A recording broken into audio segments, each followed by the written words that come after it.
Bonjour à tous. Dans cette vidéo, nous allons aborder la notion de métabolisme. Après avoir visionné cette capsule, vous serez capable de définir le métabolisme cellulaire, d'expliquer ce que sont la respiration cellulaire et la photosynthèse, et de faire la distinction entre des cellules autotrophes et hétérotrophes. Qu'est-ce que le métabolisme cellulaire ? Le métabolisme représente l'ensemble des réactions biochimiques à l'œuvre dans une cellule. On appelle voie métabolique une succession de réactions chimiques qui transforment une molécule en une autre. Chaque voie métabolique nécessite des enzymes particulières pour se réaliser. Et ces réactions ont lieu soit directement dans le cytoplasme, soit pour certaines dans des organites spécifiques. Rappelons qu'un organite est un élément contenu dans la cellule et délimité par une membrane, comme le noyau, les mitochondries ou les chloroplastes. On peut distinguer deux grands types de voies métaboliques. D'un côté, les biosynthèses, qui sont des voies de fabrication de nouvelles molécules à partir d'une matière initiale captée par la cellule. Ces réactions vont permettre de synthétiser des glucides, des lipides ou des protides et ainsi de composer tous les éléments de la cellule. Et d'un autre côté, le métabolisme énergétique, qui couvre toutes les réactions qui permettent à partir de matière et d'énergie de fabriquer des molécules énergétiques.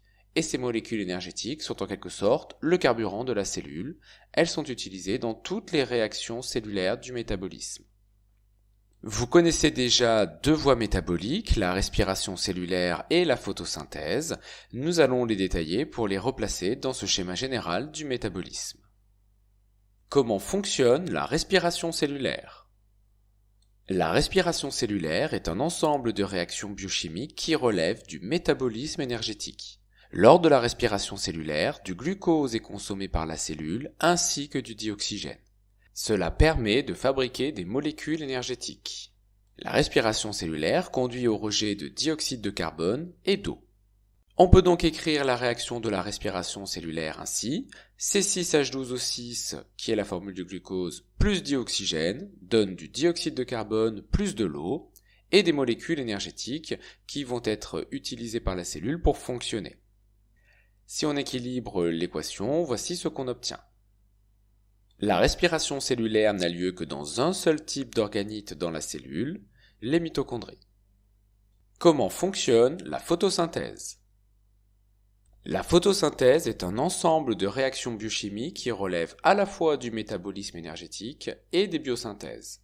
En effet, lors de la photosynthèse, il y a une première phase qui va utiliser de l'eau et l'énergie de la lumière pour fabriquer des molécules énergétiques. Cette première phase conduit au rejet par la cellule de dioxygène. Ensuite, il y a une deuxième phase composée de réactions de biosynthèse qui vont utiliser le dioxyde de carbone comme matière initiale ainsi que les molécules énergétiques produites lors de la première phase. La molécule qui va être ainsi fabriquée est du glucose. On peut donc écrire la réaction de la photosynthèse ainsi. Dioxyde de carbone plus eau donne, en présence de lumière, du glucose et du dioxygène. Le glucose est de la matière organique que la cellule va pouvoir utiliser pour fabriquer d'autres molécules et éléments cellulaires.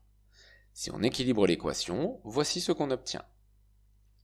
La photosynthèse n'a lieu que dans un seul type d'organite dans la cellule, les chloroplastes. Une cellule capable de produire sa propre matière organique à partir d'une matière minérale et seulement minérale est dite autotrophe. Les cellules qui réalisent la photosynthèse sont donc des cellules autotrophes. À l'inverse, une cellule qui fabrique sa propre matière organique à partir d'une autre matière organique est dite hétérotrophe. Parce que les végétaux contiennent des cellules autotrophes, on dit que ce sont des organismes autotrophes. Les animaux, eux, ne contiennent pas de cellules autotrophes et on dit donc que ce sont des organismes hétérotrophes. Attention toutefois, chez les plantes, qui sont bien des organismes autotrophes, on peut trouver les deux types de cellules. Dans les feuilles vertes, on a des cellules autotrophes, mais dans les racines, on va pouvoir trouver des cellules qui sont hétérotrophes. Résumons les idées clés. Le métabolisme est l'ensemble des réactions biochimiques d'une cellule. Il nécessite des enzymes et peut se dérouler dans des organites spécifiques.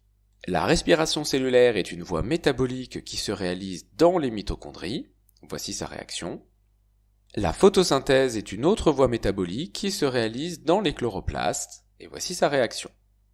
Enfin, une cellule autotrophe produit sa matière organique à partir de matière minérale, alors qu'une cellule hétérotrophe produit sa matière organique à partir d'une autre matière organique.